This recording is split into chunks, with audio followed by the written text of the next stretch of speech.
Everyone, this is Don from Tech Advisor, here still at Computex 2019 in Taipei. And what I've got right here is one of the new Alienware M15 and M17 laptops.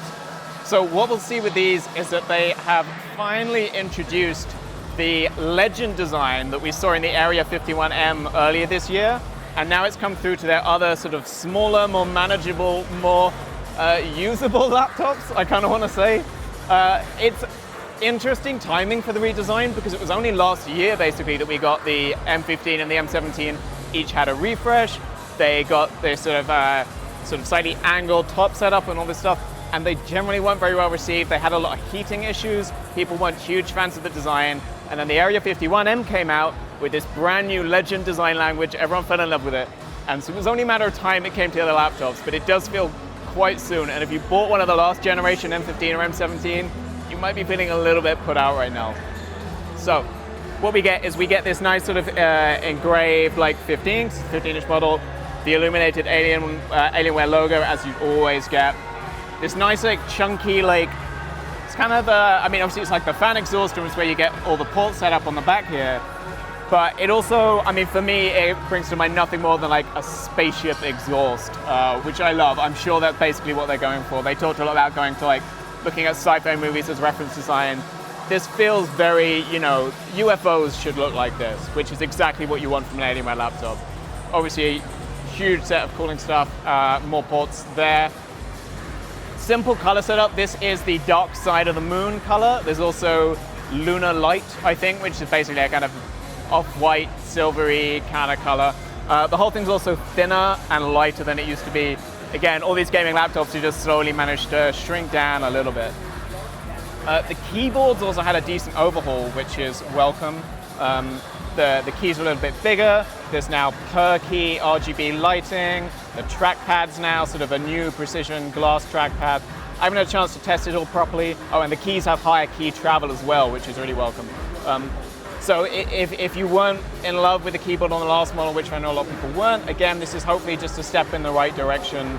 It's still, not going to live up to whatever mechanical keyboard you're using with your desktop, but, it's getting a step towards it.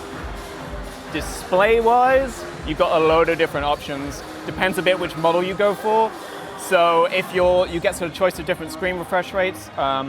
There's 60 Hertz, 144 Hertz, 240 Hertz. Varies a bit depending on the size. You can also get an OLED panel, but only in the 15-inch model. There's no OLED for the 17, obviously. 15 is also the first one to feature, the first 15-inch laptop to feature the Tobii eye tracking tech, whereas the 17-inch gets EyeSafe, which is sort of tells you tech to sort of lower blue light emissions, should help you sleep better, stuff like that. Important if you're doing late night gaming sessions, I guess. Internally, as you'd expect, it's got sort of like 9th gen Intel processors. You can go up to i9, you can go up to RTX 2080.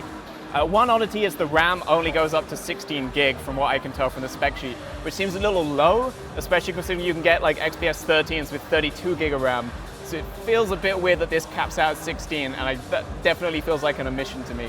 To go with all that power, there's now like new dynamic overclocking. There's voltage regulation to help it sustain higher performance levels for longer, and inevitably redesigned cooling to go with that. You've got bigger fans, more fan blades, and what should be 10% more airflow.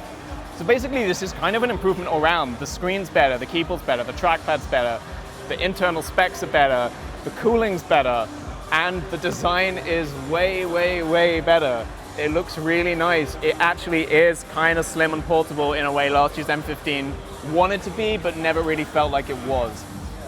And it's not too badly priced. These things are out from June, and both sizes actually start from $1,500. I don't have UK pricing right now, but like for what it is, for the kind of specs you're getting, even at that base level, like this is really good. So yeah, I am a fan of this so far. This feels like a really good step forward for Alienware.